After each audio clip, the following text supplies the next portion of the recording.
Hello friends, मेरा नाम राकेश वर्मा और मेरी यूट्यूब चैनल पे आपका स्वागत है। दोस्तों, आज के वीडियो में जानेंगे उच्च शिक्षा के बारे में, हायर एजुकेशन, और साथ ही जानेंगे भारत में उच्च शिक्षा का विकास, उच्च शिक्षा की आवश्यकता एवं महत्व और उच्च शिक्षा से संबंधित प्रमुख चुनौतियों को हम आज के वीडियो में जानेंगे। तो चलिए शुरू करते हैं। उच्च शिक्षा, हायर एजुकेशन। तो उच्च शिक्षा से तात्पर्य सभी को प्राप्त होने वाली विद्यालयी शिक्षा के पश्चात कुछ विशिष्ट विषयों से संबंधित शिक्षा है तथा यह व्यक्ति को परिपूर्णता तक ले जाती है। और उच्च शिक्षा के अंतर्गत स्नातक, परास्नातक एवं अन्य व्यावसायिक शिक्षण व प्रशिक्षण के पाठ्यक्रम सम्मिलित हैं। उच्च शिक्षा महाविद्यालयों, विश्वविद्यालयों, अंतर्राष्ट्रीय संस्थाओं, प्रबंधन व प्रौद्योगिकी संस्थान आदि द्वारा प्रदान की जाती है। भारत में उच्च शिक्षा का विकास जानते हैं तो किसी भी समाज की उच्च स्तरीय प्रगति वस्तुतः विश्वविद्यालयों में दी जाने वाली उच्च शिक्षा पर निर्भर करती है। अतः प्राचीन काल से ही भारतवर्ष में उच्च शिक्षा पर विशेष ध्यान दिया गया है। प्राचीन काल में उच्च शिक्षा गुरुकुलों एवं आश्रमों में प्रदान की जाती थी। बौद्ध काल में उच्च शिक्षा के लिए कुछ विश्वविद्यालय केंद्र के रूप में थे। मुस्लिम काल में उच्च शिक्षा प्रदान करने हेतु मदरसों की स्थापना की गई थी। आधुनिक काल में उच्च शिक्षा के विकास को भारत में दो भागों में बांटकर देखा जा सकता है। पहला है ब्रिटिश काल में उच्च शिक्षा का विकास। तो इसमें महाविद्यालय का युग और प्रारंभिक महाविद्यालयों का युग। सन 1757 से लेकर 1857 तक की अवधि को महाविद्यालयों के युग से जाना जाता है, क्योंकि इस काल में भारत में अनेक शासकीय एवं अशासकीय विद्यालयों की स्थापना, जैसे कलकत्ता कॉलेज, आगरा कॉलेज एवं बनारस कॉलेज की स्थापना की गई। इस काल के अंत तक सामान्य महाविद्यालयों की संख्या 23 थी। 3 चिकित्सा महाविद्यालय तथा एक महाविद्यालय सिविल इंजीनियरिंग का था। प्रारंभिक महाविद्यालयों का युग 1857 से 1916 तक।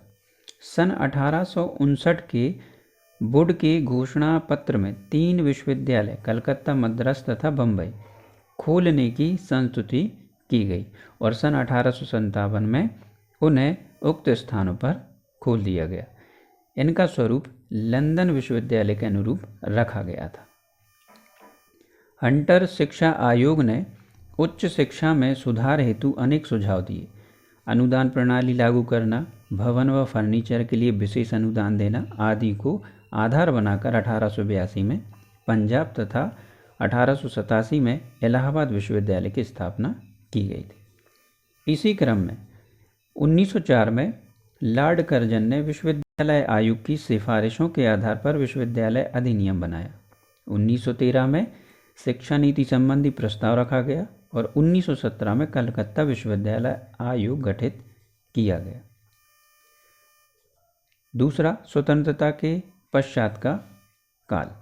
तो सन 1947 में भारत के स्वतंत्र होने पर विश्वविद्यालय शिक्षा को देश की आवश्यकता के अनुरूप बनाने की ओर ध्यान दिया गया और इस दिशा में कई महत्वपूर्ण प्रयास किए गए।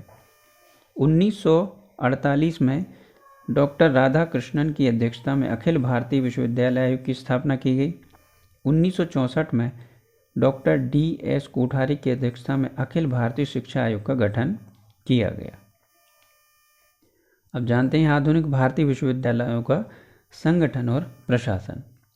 पहला, प्रशासन की दृष्टि से विश्वविद्यालयों के प्रकार। प्रशासन की दृष्टि से तो पहला है केंद्रीय विश्वविद्यालय। ऐसे विश्वविद्यालय जिनका संपूर्ण व्ययभार केंद्र सरकार वहन करती है तथा जवाहरलाल नेहरू विश्वविद्यालय, बनारस हिंदू विश्वविद्यालय, दिल्ली विश्वविद्यालय आदि इसके उदाहरण हैं। दूसरा है राज्य विश्वविद्यालय। ऐसे विश्वविद्यालय जिनके व्यय का वहन राज्य सरकारों द्वारा किया जाता है। केंद्रीय विश्वविद्यालयों को छोड़कर सभी विश्वविद्यालय राज्य विश्वविद्यालय कहलाते हैं। तीसरा है विश्वविद्यालय जैसी संस्था या डीम्ड विश्वविद्यालय। ऐसे विश्वविद्यालय जो विश्वविद्यालय अनुदान आयोग की धारा 3 के अंतर्गत स्थापित किए गए और इसके व्यय एवं प्रबंधन का उत्तरदायित्व केंद्र सरकार पर है। दूसरा है संगठन की दृष्टि से विश्वविद्यालय के प्रकार। पहला इसमें है संबद्ध विश्वविद्यालय। तो ऐसे विश्वविद्यालय जो अपने कार्य क्षेत्र में महाविद्यालयों को संबद्धता प्रदान करते हैं संबद्ध विश्वविद्यालय कहलाते हैं। इनका मुख्य कार्य परीक्षाओं का आयोजन करना। आगरा, मेरठ, फैजाबाद आदि विश्वविद्यालय संबद्ध विश्वविद्यालय। दूसरा है संघात्मक विश्वविद्यालय। ऐसे विश्वविद्यालय जो अपने आसपास के महाविद्यालयों में विश्वविद्यालय स्तर की शिक्षा देते हैं संघात्मक विश्वविद्यालय कहलाते हैं। इसके अंतर्गत दिल्ली विश्वविद्यालय आदि आते हैं। तीसरा है एकात्मक विश्वविद्यालय। वे विश्वविद्यालय जिनका प्रबंधन पर पूर्ण अधिकार होता है। वे विश्वविद्यालय जिनका प्रबंध पर पूर्ण अधिकार होता है तथा अपने द्वारा नियुक्त किए जाने वाले अध्यापकों को अध्यापन कार्य सौंपते हैं, जैसे अलीगढ़, बनारस एवं इलाहाबाद विश्वविद्यालय ऐसे ही विश्वविद्यालय हैं। अब जानते हैं भारत में उच्च शिक्षा के उद्देश्य। पहला, व्यक्तियों के आनुवांशिक गुणों को ज्ञात कर उनका विकास करना।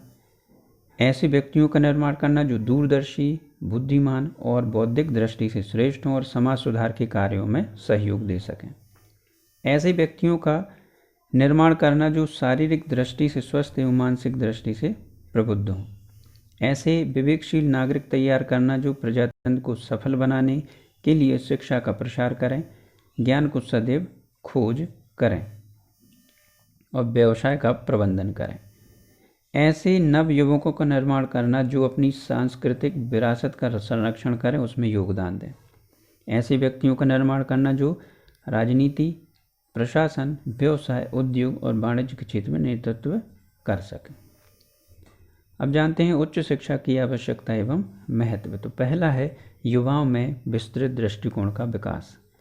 तो सामान्य शिक्षा मनुष्य को ज्ञान कराती है। उच्च शिक्षा युवाओं को राष्ट्रीय और अंतर्राष्ट्रीय महत्व के विषयों का ज्ञान कराती है। जितना विस्तृत ज्ञान उतना विस्तृत दृष्टिकोण। उच्च शिक्षा प्राप्त व्यक्ति संकुचित क्षेत्र से निकलकर विस्तृत क्षेत्र में प्रवेश करते हैं। संकीर्णता से निकलकर सहिष्णुता के क्षेत्र में प्रवेश करते हैं। उनमें सामाजिक समानता, सांस्कृतिक एवं धार्मिक सहिष्णुता और अंतर्राष्ट्रीय अवबोध का विकास होता है। दूसरा है विशेषज्ञों का निर्माण। उच्च शिक्षा द्वारा जीवन के विभिन्न क्षेत्रों धर्म, दर्शन, ज्ञान, विज्ञान, इंजीनियरिंग, मेडिकल विधि, अध्यापन, संगठन और प्रशासन आदि के लिए विशेषज्ञ तैयार किए जाते हैं।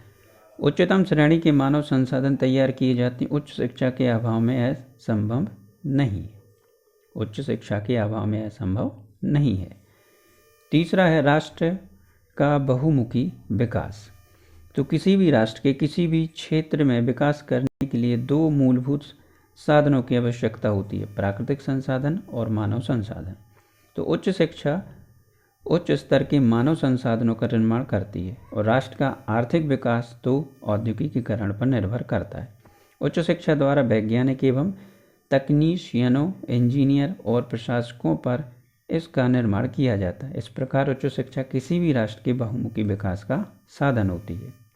अगला है चौथा, उच्च ज्ञान की प्राप्ति और नए ज्ञान की खोज और सत्य की पहचान। तो उच्च शिक्षा में युवकों को मानविकी, सामाजिक विज्ञान और अन्य क्षेत्रों का उच्च ज्ञान कराया जाता है और उन्हें नए ज्ञान की खोज और वास्तविक तथ्यों का पता लगाने के अवसर दिए जाते हैं। इसके द्वारा युवाओं को ज्ञान विज्ञान के क्षेत्र में नए नए आविष्कार करने योग्य बनाया जाता है। अगला है कार्यकुशलता और नेतृत्व शक्ति का विकास। उच्च शिक्षा द्वारा युवाओं को अपनी रुचि, रुझान, योग्यता और क्षमता के अनुसार किसी कार्य को कार्यकुशलता करने योग्य बनाया जाता है और उच्च शिक्षा प्राप्त व्यक्ति प्रायः जीवन के विभिन्न क्षेत्रों में नेतृत्व करते हैं। अब जानते हैं उच्च शिक्षा से संबंधित प्रमुख चुनौतियां कौन कौन सी हैं। तो इसमें है निम्न सकल नामांकन दर। अखिल भारतीय सर्वेक्षण पर उच्च शिक्षा रिपोर्ट 2018-19 के अनुसार भारत में उच्च शिक्षा में सकल नामांकन अनुपात GER केवल 26.3% था, जो विकसित देशों के सापेक्ष अन्य विकासशील देशों में काफ़ी कम है। अगला है राजनीतिक हस्तक्षेप। तो उच्च शिक्षा के प्रबंध में राजनेताओं का बढ़ता दखल उच्च शिक्षण संस्थानों की स्वायत्तता को खतरे में डालता है। इसके अलावा छात्र विश्वविद्यालयों में राजनीतिक गतिविधियों का आयोजन करते हैं और अपने उद्देश्यों को भूल जाते हैं तथा राजनीति में अपने कैरियर को विकसित करना शुरू करते हैं। अपर्याप्त अनुसंधान।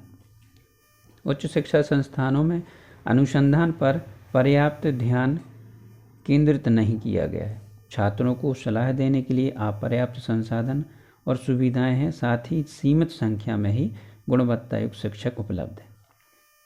खराब अवसंरचना और सुविधाएं। खराब बुनियादी ढांचा भारत की उच्च शिक्षा प्रणाली के लिए एक बड़ी चुनौती है। विशेष रूप से सार्वजनिक क्षेत्र द्वारा संचालित संस्थान खराब भौतिक सुविधाओं और बुनियादी ढांचे से ग्रस्त हैं। संकाय की कमी और योग्य शिक्षकों को आकर्षित करने और बनाए रखने के लिए राज्य शैक्षणिक प्रणाली की अक्षमता कई वर्षों से गुणवत्तापूर्ण शिक्षा के लिए चुनौती बन रही है। गुणवत्ता की समस्या। उच्च शिक्षा में गुणवत्ता सुनिश्चित करना आज भारत में शिक्षा के क्षेत्र में सामने आ रही चुनौतियों में से एक है। हालांकि सरकार लगातार गुणवत्तापूर्ण शिक्षा पर ध्यान केंद्रित कर रही है। कमजोर प्रशासनिक संरचना। भारतीय शिक्षण व्यवस्था का प्रबंध अति केंद्रीकृत नौकरशाही संरचनाओं, जवाबदेही, पारदर्शिता और व्यावसायिकता की कमी जैसी चुनौतियों का सामना करता है। संबद्ध कॉलेजों और छात्रों की संख्या में वृद्धि के परिणाम स्वरूप विश्वविद्यालयों के प्रशासकीय कार्यों का बोझ काफ़ी बढ़ गया है, जिससे शिक्षाविदों की गुणवत्ता और अनुसंधान पर ध्यान केंद्रित नहीं किया जा रहा है।